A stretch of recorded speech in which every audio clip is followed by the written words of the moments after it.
नमस्कार दोस्तों, स्वागत है आपका आपके YouTube channel quality study portal पर। दोस्तों, ये हमारा डेली 7 मिनट वोकैबुलरी सीरीज का थर्ड पार्ट है। इससे पहले के पार्ट्स के लिंक आपको डिस्क्रिप्शन बॉक्स में मिल जाएंगे, वो पार्ट भी आप जरूर देखिए। दोस्तों, अभी हम आपका इडियम एंड फ्रेजेस कवर कर रहे हैं। इस पूरी सीरीज में हम आपको इडियम एंड फ्रेजेस अच्छे से कवर करा देंगे। इससे पहले हमने जो भी रूट वर्ड से वोकैबुलरी होती है वो पूरी आपकी कवर कर दी है, वो भी आप प्लेलिस्ट हमारे चैनल पर जरूर देखिए। तो चलिए दोस्तों, स्टार्ट करते हैं।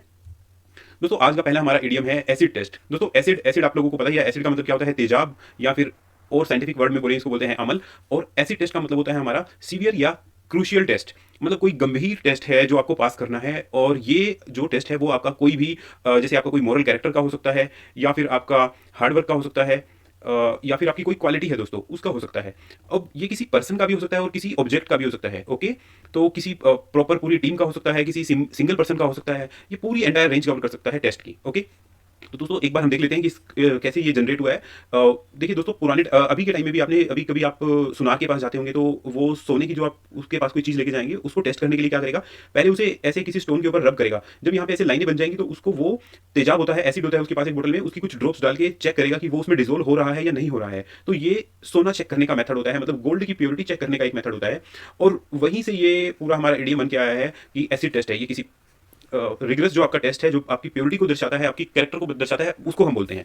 ओके, तो इसका आप एग्जांपल देख लेते हैं दोस्तों कि next Olympics will be acid test for Neeraj Chopra. Okay, Neeraj Chopra आप जानते हैं जो हमारा गोल्डन एंड सिल्वर मेडल जीत चुके हैं। तो जो नेक्स्ट ओलंपिक होंगे वो उनके लिए एसिड टेस्ट होगा कि उनकी परफॉर्मेंस कैसी रहती है। ओके, दोस्तों सेकंड ईडियम है हमारा अक्रॉस द बोर्ड। देखिए दोस्तों, अक्रॉस द बोर्ड का मतलब होता है अफेक्ट एवरीवन इक्वली। ऐसा कोई काम जिसका सभी पर समान रूप से प्रभाव पड़े। फॉर एग्जाम्पल, अगर मैं एक टीम ले लेता हूं, उस टीम में 10 बंदे हैं, तो 10 बंदों के ऊपर उसका समान रूप से प्रभाव पड़ेगा, चाहे कोई किसी भी रैंक पर हो। ऐसे अगर मैं अपनी सोसाइटी ले लेता हूं, ओके, सोसाइटी में देखिए दोस्तों, रिच लोग हैं, मिडिल इनकम के लोग हैं, और पुअर लोग हैं। ओके, अगर मैं बोलता हूं अक्रॉस द बोर्ड, तो इसका मतलब है कि सभी पर समान रूप से प्रभाव पड़ रहा है उसका। ओके, इसका एग्जांपल देख लेते हैं दोस्तों। Promotion were granted across the board. Okay, इसका मतलब क्या है कि जो किसी एक टीम में जो प्रमोशन हुए हैं वो सबके हुए हैं, समान रूप से हुए हैं। कोई ये नहीं बोल सकता कि मेरा नहीं हुआ या उसका ज्यादा हो गया, मेरा कम हुआ। अक्रॉस द बोर्ड होने का मतलब है एक टीम में, एक ग्रुप में, एक सोसाइटी में जिस भी चीज को हम कंसिडर कर रहे हैं उसमें जितने लोग आते हैं सभी समान रूप से अफेक्ट होंगे। ओके, अब देख लेते हैं इसको ये जनरेट कैसे हुआ है दोस्तों। देखिए, आप लोगों ने घोड़े की रेस तो बहुत मूवीज वगैरह में देखी ही होगी। हॉर्स रेस होती है, तो हॉर्स रेस में क्या होता है दोस्तों, लोग अपना सट्टा लगाते हैं। ओके, अब मान लीजिए कि आपके ये 10 घोड़े हैं, तो ऐसे आपका बोर्ड बना होता है वहां पे। उस बोर्ड पे अब तक के जितने घोड़े वहां पे हैं, उन सब ने कितनी रेसेस जीती हैं, उनकी कितनी प्रोबेबिलिटी है जीतने की, ओड्स कितने हैं, वो सब लिखे होते हैं। तो जो एक रेस में पैसे लगाने वाला बंदा होता है वो देखता है कि अच्छा, इसके ज्यादा चांसेस हैं, इस पे लगा देता हूं। लेकिन जब कोई पर्सन ऐसा करता है कि ओके, अगर यहाँ पे 10 घोड़े हैं तो मैं सभी 10 घोड़ों पे अपने पैसे लगा देता हूं इक्वली, उसको बोलते हैं अक्रॉस द बोर्ड इसने पैसे लगाए हैं। ओके, तो अब आप कनेक्ट कर पाएंगे इसको। नेक्स्ट ईडियम है दोस्तों ऑल ईयर्स। देखिए, ऑल ईयर्स का मतलब होता है किसी बात को सुनने के लिए बहुत उत्सुक रहना और साथ में तैयार भी होना। आपके अंदर उस बात को सुनने की पूरी जिज्ञासा है और आप पूरी लगन से उस बात को सुनना चाहते हैं। To be very eager and ready to listen to something. Okay, इसका एग्जांपल देखते हैं दोस्तों। टेल मी अबाउट, एक दोस्त दूसरे दोस्त को बोल रहा है, tell me about your first date, I am all ears. मतलब बता भाई आज क्या क्या हुआ तेरे साथ, तूने क्या क्या किया, और मैं पूरा सुनने के लिए तैयार हूँ। I have all years, I am all years. देखिए आप देखिए दोस्तों, जो मैं यहाँ पे पिक्चर्स यूज करता हूँ वो सिर्फ सिंबॉलिक पिक्चर होती है। वो सिर्फ ये है ताकि आप उस चीज को याद कर सकें, कनेक्ट कर सकें। ओके, एक स्टोरी अपने माइंड में बना ले। आई हैव ऑल ईयर्स मतलब देखिए खरगोश है क्यूट सा, ये अपना पूरा उत्सुकता आपको दिखा रहा है। Okay, add fuel to the fire. देखिए दोस्तों, अगर आपको छोटे छोटे वर्ड्स के मीनिंग आते हैं तो इस टाइप के जो मुहावरे हैं, इडियम्स, फ्रेजेस हैं आपकी, वो आपको मुश्किल नहीं लगेंगी। सिंपल मतलब है एड मतलब किसी चीज में कुछ और डालना, फ्यूल मतलब कोई जलने वाली सामग्री, मतलब जिससे फ्यूल मतलब लाइक आपका petrol diesel something. Fire, fire और फ्लेम मतलब दोनों ही मतलब आपका आग हो गया। ओके, तो इसका मतलब हो गया और भड़काना। मतलब आप इसका लिटरल वर्ड देखिए कि पहले यहाँ पे देखिए फिगर में कि पहले आग लगी हुई है, आपने उसमें और फ्यूल डाल दिया। फ्यूल मतलब लकड़ी हो सकती है, पेट्रोल हो सकता है, कुछ भी हो सकता है।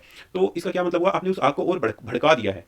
तो आपका ऐसे भी लिखा हुआ आ सकता है to make a bad situation worse. देखिए जैसे होता है गुड बेटर बेस्ट, वैसे ही गुड बेटर बेस्ट ये हम अच्छे के लिए यूज़ करते हैं, और बैड के केस में हम क्या करते हैं, वर्स और वर्स्ट। ओके, आपकी थर्ड फॉर्म। तो इसमें आपने क्या किया कि बैड को और ज़्यादा वर्स कर दिया, मतलब जो पहले चीज़ खराब थी उसको और ज़्यादा खराब कर दिया। ओके, अभी देखिए इसका एग्जाम्पल देख लीजिए आप। जलियांवाला बाग हत्याकांड add fuel to the fire in hearts of Indians. Okay, तो जो पहले ही लोग गुस्से में थे उनको और ज़्यादा आपने गुस्सा दिला दिया। Against the clock. दोस्तों ये भी बहुत इजी है। देखिए क्लोक क्या है, क्लोक आपकी टाइम है, डेडलाइन आपको बताती है कि अभी सुबह होगी, शाम होगी, सोने का वक्त हो गया, ये सब। तो अगेंस्ट द क्लोक मतलब क्या है कि आपको आपकी घड़ी के साथ रेस लगी हुई है, समय सीमा के विपरीत जल्दी जल्दी कुछ काम करना। जैसे मैंने आपको एक टारगेट दे दिया कि आपको ये वीडियो देखनी है, और उसकी 2 मिनट के अंदर आपको अच्छा कमेंट करना है इस वीडियो में। तो आप क्या करेंगे, आप जल्दी से वीडियो देखेंगे, कोई कमेंट सोचेंगे, जो आपको प्रॉब्लम आई है वो लिखेंगे, या आप अगर को बिल्कुल सब कुछ क्लियर हो गया है तो वो लिखेंगे। तो या फिर आपका एग्जाम है और आपको 1 वीक है और आपको रिवीजन करनी है, तो आप जल्दी जल्दी जल्दी रिवीजन करेंगे। That is to do something as fast as possible against deadline. आपकी एक डेडलाइन है और डेडलाइन को मीट करने के लिए आपको जल्दी से जल्दी काम करना है वो। इसका एक एग्जांपल देख लीजिए दोस्तों। The emergency services were working against the clock during the corona के टाइम जो हमारी इमरजेंसी सर्विसेज थी, लाइक मेडिकल सर्विस और आपकी जितनी भी सर्विस थी, लाइक इंफ्रास्ट्रक्चर, आपके पुलिस और ये सब, वो बिल्कुल अगेंस्ट द क्लॉक काम कर रहे थे जल्दी जल्दी। अलाइव एंड किकिंग दोस्तों, अलाइव का मतलब पहले ही होता है आपका जिंदा होना, और किकिंग का मतलब है कि मतलब कोई बंदा अच्छे से किक वगैरह कर पा रहा है, ठीक है। तो इसका आप मतलब निकाल सकते हैं इजीली कि जिंदा है तो वो बंदा स्वस्थ भी होगा, स्वस्थ है और सक्रिय है, ठीक है। To be healthy and active, okay.